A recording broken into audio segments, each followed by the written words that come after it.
कला, साहित्य, संस्कृति, इन क्षेत्रों में विशिष्ट कार्य करने वाले विशेष लोगों से हम आपकी मुलाकात करवाते हैं हमारे मेहमान कार्यक्रम में। साहित्य में बहुत कुछ लिखा जाता है, बहुत लोग लिखते हैं, लेकिन आज हम जिनसे मिलवाने जा रहे हैं आचार्य भगवत दुबे। 50 से अधिक किताबें इनकी प्रकाशित हो चुकी हैं, तमिल, तेलुगु, पंजाबी में अनुवादित हो चुके हैं, गज़ल, गीत और बाल गीत। इसके अलावा सबसे महत्वपूर्ण चीज़ है कि दधीची महाकाव्य की रचना भी आचार्य जी ने की है। आचार्य भगवत दुबे जी का हम स्वागत करते हैं अपने इस कार्यक्रम में। धन्यवाद। और जानना चाहेंगे कि यह रचना धर्मिता की जो प्रक्रिया शुरू हुई, इसका प्रवाह कैसे, कब शुरू हुआ? ये बहुत अक्सर ऐसा ही प्रश्न पूछा जाता है और मेरे साथ ऐसा हुआ है कि आश्चर्य होगा आपको कि मैंने 45 वर्ष की उम्र के बाद कविता लिखना शुरू किया है। 9वीं कक्षा में एक कविता जरूर लिखी थी, लेकिन अन्य कवियों की रचनाओं को मिला के उनके कठिन कठिन शब्द जोड़ तगोड़ के और एक कविता मैंने 9वीं कक्षा में और 26 जनवरी को मैंने पढ़ भी दी थी वो, और पुरस्कृत भी हो गया था मैं। लेकिन उसमें मौलिकता नहीं थी, दूसरे बड़े बड़े कवियों की उसमें भाव मैंने रख लिए थे।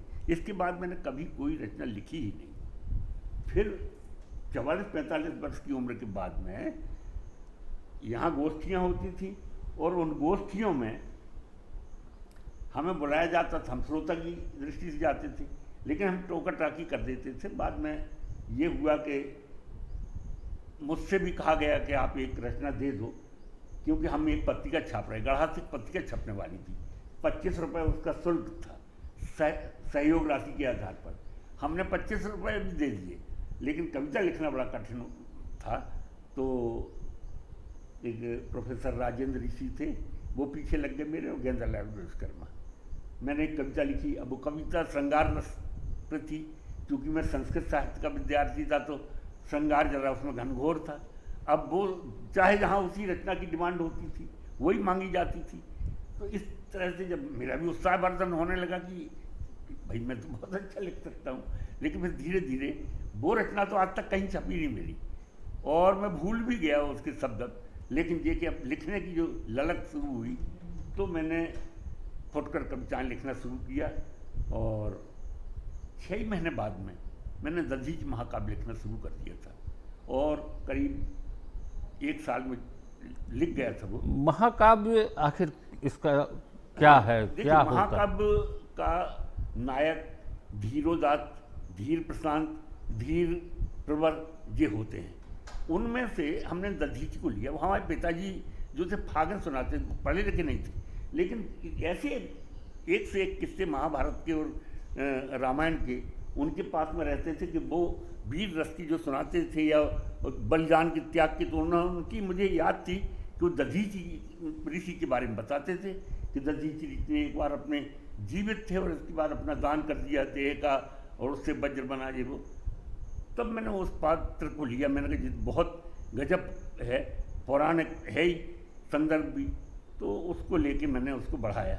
और चूँकि मैंने कामायनी पढ़ा था और पूरे महाकाव्य जो रघुवंश महाकाव्य पूरा मैंने पढ़ा था, तो संस्कृत साहित्य का विद्यार्थी होने के कारण मुझे सहायता मिली उससे, और मेरा ध्यान इस ओर गया, मैं लिखता गया। कुछ पंक्तियाँ दधीची महाकाव्य की शुरुआत की। उस समय की स्थिति क्या थी जब दधीची का राज्य था?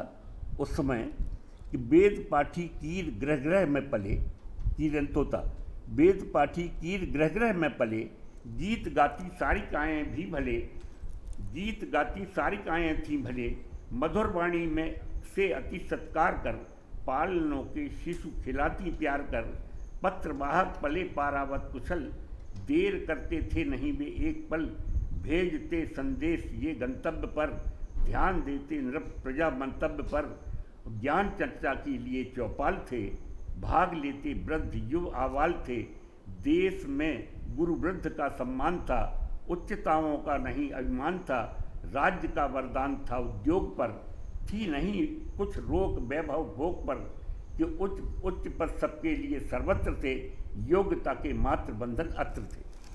वाह, ये बहुत।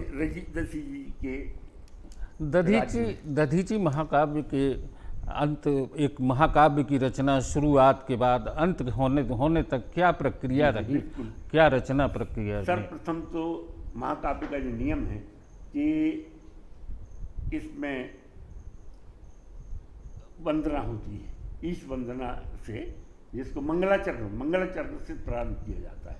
इसका नायक मैंने जैसे बताया धीरोदात्त नायक, धीर प्रशांत नायक इतिहास पुरुष होते हैं और उनके इसमें शादी विवाह का वर्णन भी होता है, महाकाव्य में युद्ध का वर्णन भी होता है, श्रृंगार रस, सारे नवों रसों का उसमें परिपाक होना चाहिए, प्रत्येक सर्ग में 8 से अधिक सर्ग होना चाहिए और प्रत्येक सर्ग में छंद बदल जाता है।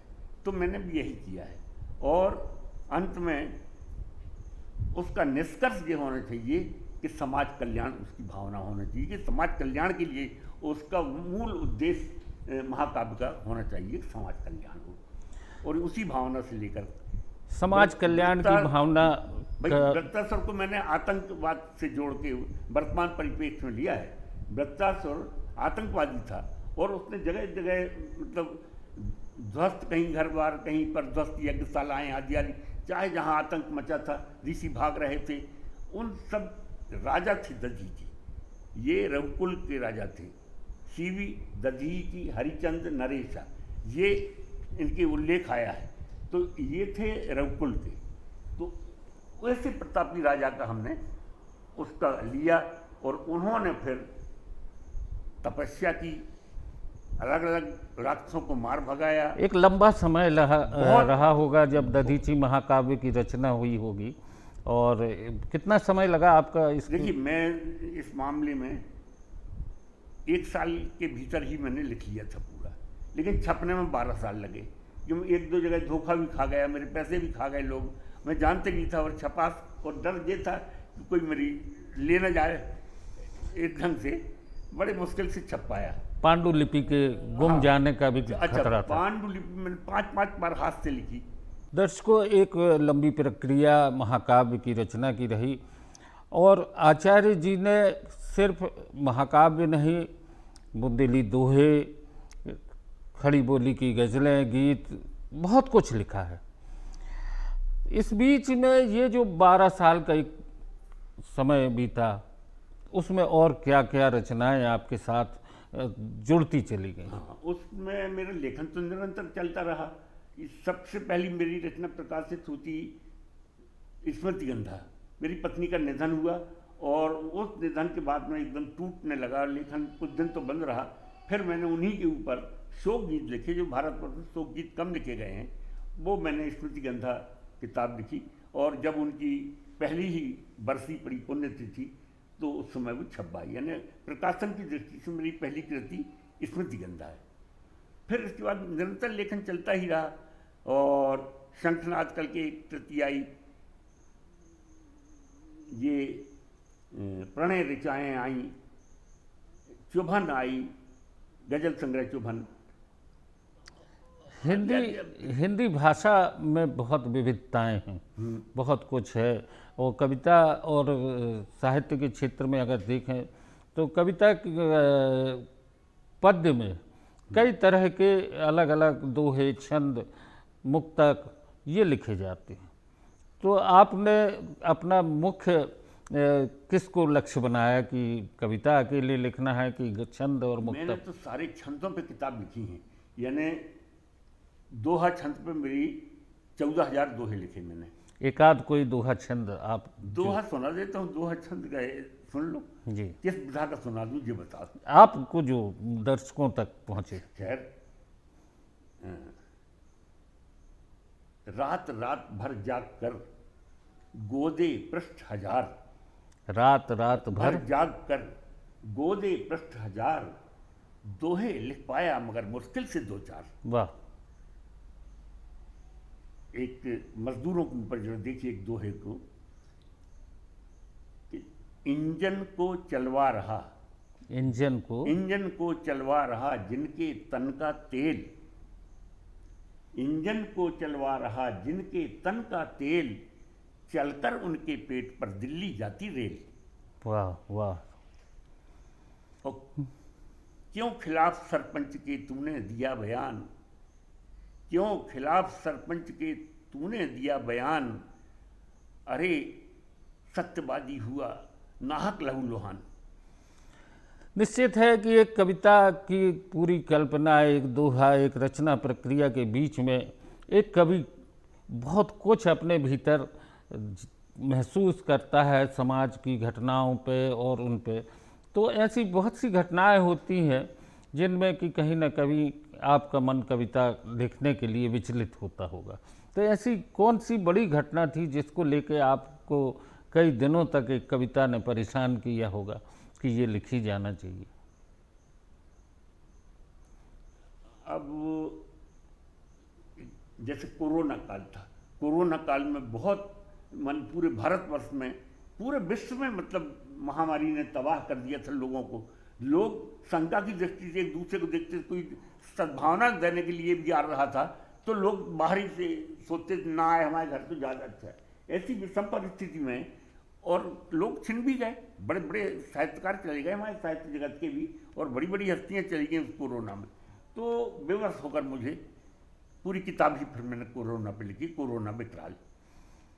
एक आध कोई दोहा? एक संदेश ही पर रखिए कि कुछ दिन को हम रोक दें आपस के संपर्क, कोविड हारेगा स्वतः हम देखेंगे फर्क। भीड़ बढ़ाते हैं कई आदत से लाचार, कोरोना के एक दिन होते स्वयं शिकार। कोविड की दहशत कभी रखें न मन में पाल, रखिए उत्सव धर्मिता बने रोग की ढाल। और अपने मन को राखिए स्वस्थ निरोगी आप, लगे न किंचित आपको कोविड का विषाप। ये कुछ कुछ इस तरह की स्थितियां हैं कोरोना को लेके, जिस तरीके से पूरे विश्व में एक वो चल रहा था। तो निश्चित है एक कवि के मन में भी बहुत कुछ घुमड़ता है, बहुत कुछ कहना चाहते हैं, और देखा सुना सच और जो महसूस किया उसको लिख दिया दोहों में। और दोहा लिखना बहुत आसान नहीं है, जिस तरीके से उसको उसकी मात्राएं और उसमें जोड़ा जाता है। तो मैं आपसे जानना चाहूँगा कि दोहे की परिभाषा में, जब कविता दोहे में हम किसी कष्ट को, किसी पीड़ा को व्यक्त करना चाहते हैं तो कितने तरह की? एक वियोग श्रृंगार का दोहा देख लीजिए, दो दोहे, श्रृंगार भी वियोग श्रृंगार भी, उस पीड़ा को आप अनुभव करेंगे कि खोली गई अतीत की, खोली गई अतीत की दीमक लगी किताब, खोली गई अतीत की दीमक लगी किताब, आंखें गीली कर गया सूखा हुआ गुलाब। वाह वाह। और समय जुलाहे को दिया मन का शुद्ध कपास, इसी गोत्र का है कि समय जुलाहे को दिया मन का शुद्ध कपास, पतझर तो बुन कर दिया बुना नहीं मधुमास। वाह वाह। मुझे याद है कि एक दोहा आपका बीच में मैंने कहीं पे पढ़ा भी था कि यदि कुपात्र को पद मिले पूज फूटे पद का भाग, ज्यों मंदिर पे बैठ के विष्ठा खाए काग। तो ऐसी कुछ कविताएं जो दोहे चलते रहे, उसको लेकर बात करी। अब आती है बात हाइकू की। हाइकू भी लिखे हैं आपने? मैंने हाइकू की 2 किताबें मेरी। तो हाइकू का है क्या अर्थ, दर्शकों को थोड़ी सा बताएं। देखिए ये है जापानी छंद।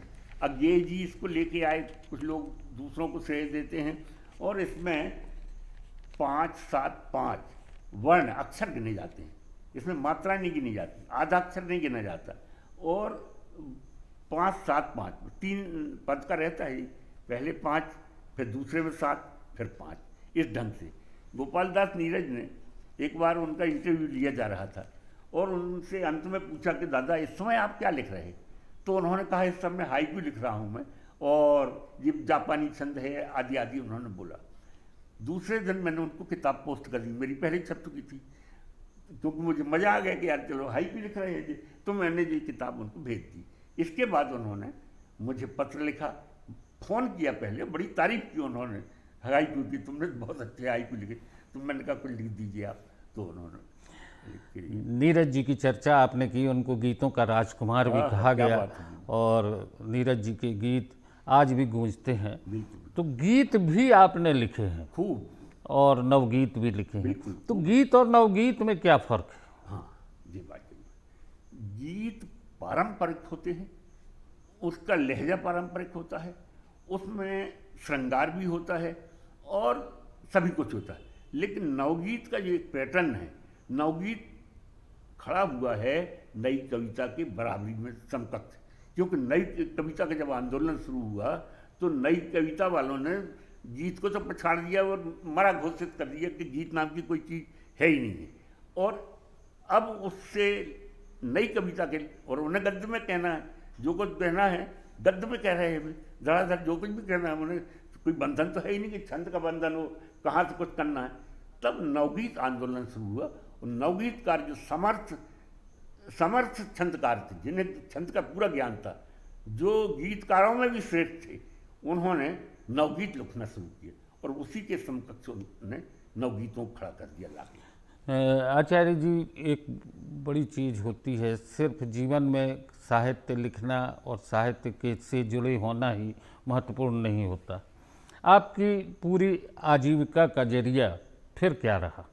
मैं नौकरी करता था मेडिकल कॉलेज में, मैं क्लास 3 की सर्विस में था, उसी से मेरा उधर पोषण भरण पोषण परिवार का होता था। तो अब इतनी किताबें लिखने के बाद आपको इनसे कुछ हासिल होता है? अब देखिए, हासिल तो संतोष, सबसे बड़ा धन होता है संतोष, तो संतोष तो प्राप्त होता ही है। लेकिन और लोग मुझसे कहते भी हैं, कई लोग कहते हैं, अरे किताब क्या करो, छपा के बांटोगे, फ्री में बांटोगे यहाँ वहाँ। तो वास्तव में फ्री में ही बांटी है मैंने। और जब मैंने बांटी तो पूरे देश से कुछ ऐसी भगवान की कृपा रही सरस्वती जी की, मैं जहाँ गया हूँ वहाँ अपना प्रभाव छोड़ के आया। मेरी कविता ने वहाँ ये माना लोगों को, और चूँकि उनसे परिचय बढ़ा, मैंने किताब दे दी। तो बड़े बड़े प्रोफेसर जो थे यूनिवर्सिटी में, जो शोध कार्य कराते थे, उनके पास किताबें थी, तो उन्होंने मेरे ऊपर ये PhD करवाई। अभी तक कितनी शोध हो रहे हैं आपकी? देखिए, संयुक्त शोध तो मेरे ऊपर करीब 20 हो रहे हैं, जो संयुक्त माने एक विषय लिया किसी ने, मेरी भी किताब उसमें शामिल है, दूसरों की भी शामिल है, ऐसी वाली। लेकिन व्यक्तिगत सिर्फ मेरे ऊपर अभी तक 3 तो हो चुके हैं संपन्न। पहली PhD हुई है सुल्तानपुर से, प्रियंका श्रीवास्तव ने की है, उसके HOD थे डॉक्टर ओंकार नाथ दुबे जी। दूसरी PhD हुई है अकबर नगर अम्बेडकरपुर से, अकबरपुर अम्बेडकर नगर, वहाँ से डॉक्टर अजीत सारस्वत उसके HOD थे, और दुर्गावती नाम की एक लड़की ने किया। ये सब प्रोफेसर हो गई हैं आजकल। और अभी 2 वर्ष पूर्व या 1.5 साल हुए होंगे, बिलासपुर से हिना पाठक ने किया। और हिना पाठक जो है वो डॉक्टर विनय पाठक की भतीजी थी। डॉक्टर विनय पाठक जिन्होंने 4 D.Litt की, 4 D.Litt का विश्व रिकॉर्ड उनका, उनकी भतीजी जिसने की। और अभी 4थी PhD अभी मेरी चल रही है अहमदनगर से। आपको इतने सारे सम्मान देश के विभिन्न हिस्सों में, अन्य प्रदेशों में भी मिले हैं। उत्तर प्रदेश में भी आपका एक सम्मान हुआ। जी हाँ, वो सम्मान जो है महत्वपूर्ण है, क्योंकि साहित्य भूषण सम्मान मिला है मुझे 2 लाख रुपए का। और जबलपुर में तो पहला मैं ही था जिसको जो प्राप्त हुआ। अंचल जी को मिला था कभी 10,000 रुपए का। आपने तो बहुत, मैं 10,000 बहुत था। छायावाद के एक बड़े कवि रामेश्वर शुक्ल अंचल की आपने याद दिला दी। छायावादी कविताएं भी आपने लिखी हैं कुछ? नहीं, लिखी नहीं है, अब लिख गई हूँ अलग बात है। मैंने छायावादी कविताएं ज़्यादा नहीं लिखी हैं, लेकिन हाँ प्रभाव तो रहा। अब क्या लगता है आपको कि छायावाद अभी है कि छायावाद आयावाद अब समाप्त हो चुका है, उससे लोग बहुत आगे बढ़ गए हैं। और अब वो परिस्थितियाँ नहीं बची। जब कुछ नहीं था तो आदमी छायावाद, ये उत्तर छायावाद वाले थे रामेश्वर शुक्ल अंचल, तो रामेश्वर शुक्ल अंचल, नरेंद्र शर्मा और अपने हरिवंश राय बच्चन, ये लोग उत्तर छायावादी थे। इस तरीके से साहित्य के क्षेत्र में आचार्य भगवत दुबे ने एक बड़ा लंबा समय और बहुत मेहनत और बहुत लगन के साथ कविता और साहित्य के क्षेत्र में काम किया। अब आती है बात नर्मदा खंड, नर्मदा क्षेत्र से जुड़ी भाषा की। बुंदेलखंड की भाषा बड़ी सहज, इसमें ब्रज जैसी मिठास, अवधि जैसी कुछ लगाव, सब कुछ है शामिल। तो बुंदेली में जो आपने रचनाएं लिखी हैं बीच बीच में, और बहुत कुछ लिखा है बुंदेली में, तो हम चाहेंगे दर्शकों को कुछ दोहे अगर बुंदेली के आप सुनाएं तो। पकवानों की चर्चा हो रही है, मतलब बुंदेलखंड में खान पान का बड़ा माने स्तर बहुत ऊंचा है। मेहमान कोई आ जाए तो भगवान ही होता है, और एक दिन के लिए आए तो उसको 4 दिन रोक लिया जाता है। तो जब कोई मेहमान आता है क्या बनता है हमारे यहाँ बुंदेलखंड के, इसकी चर्चा लीजिए बुंदेली में कि बुंदेलों के होत हैं बरसाती त्यौहार, बुंदेलों के हैं बहुत बरसाती त्यौहार, पकवानों की गंध से महकत हैं घर द्वार, घर में आवें पाहुने होवें ब्याह बरात, भांत भांत के बनत हैं खीर बरा और भात, के कला कंद बुंदेल को जाहर दानेदार, और लड़ुआ पेड़ा जामुनी रसगुल्ला रसदार, बुंदेलों के लगत हैं देवता से मेहमान, मालपुआ गूझा बरा बनन लगत पकवान, कि खट्टी मीठी चिरपड़ी कढ़ी मसालेदार, मही बरा टहुआ बरा बुंदेली जेवनार, कि बरा फुला लें डार्क हैं बघरो पानी नोन, गुझियाँ खुरमी दहबरा खटमिठो पकड़ौन, कि तिरकारी कई भांत की हींग बघारी दार, भात बने दुबराज को देसी घी की धार, कि पालक बथुआ चौरई पोई भाजी लाल, कौरी कौरी चना की भाजी करे कमाल, लुचई सोहारी फुलकियाँ पापड़ बिढ़ई बिजौर, कहे उंगरियाँ चाट के खाउन बारू और। आचार्य जी, इस तरीके से आपने अभी इतने सारे पकवानों की याद दिला दी, और निश्चित है दर्शक सुनते हुए जैसे कि कढ़ी बड़ा इन सब की बात आई है तो उनकी भी भूख बढ़ जाएगी, है ना। और स्वाद की बात आती है तो कविता और साहित्य का भी एक अलग तरह का स्वाद है, छंद है, गद्य है, पद्य हैं। इसके अलावा जिस तरीके से आपके ऊपर पीएचडी हुई है, पीएचडी में खास विषय क्या रहे हैं आप पर शोध करने के? आचार्य भगवत दुबे का काव्य लोक तथ्य एवं शिल्प, ये है एक। और हिंदी के योगदान पे भी एक आपके पूरी किताब है भाई, हिंदी तुझे प्रणाम, पूरी एक किताब है। भारतवर्ष में शायद किसी कवि ने सिर्फ एक ही भाषा के ऊपर नहीं लिखी है, लेकिन मैंने हिंदी तुझे प्रणाम ये एक पूरी किताब लिखी है, जिसमें हिंदी पर दोहे, हिंदी पर नारे आदि आदि सब चीज़ें इसमें हैं। सबसे कठिन होता है बच्चों के लिए लिखना, हाँ, और आपने बाल रंग भी लिखा है, बालकों बच्चों के लिए भी कुछ। मेरी 5 किताबें हैं बाल साहित्य पर, ये अक्कड़ बक्कड़ करके ये एक किताब है, बच्चों की किताब है।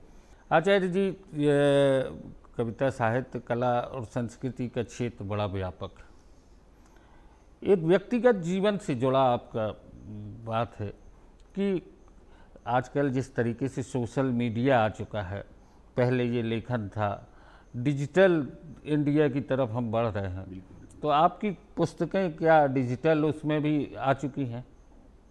देखिए, अमेज़न पे मेरी पुस्तकें हैं, मेरा परिचय है, गूगल में भी मेरे बारे में मिल जाता है, और अभी मेरा नाती है उसने क्या खरीदा, डोमन कहलाता, क्या कहलाता है उसमें मेरे जो, यानी नई टेक्नोलॉजी से भी आप कहीं ना कहीं तालमेल बना रहे हैं। मुझसे बनता नहीं, लेकिन वे बच्चे जो है ना, नई पीढ़ी आपको जोड़ रही है, तो उसमें मेरे सब होती जा रही है, मतलब फीड।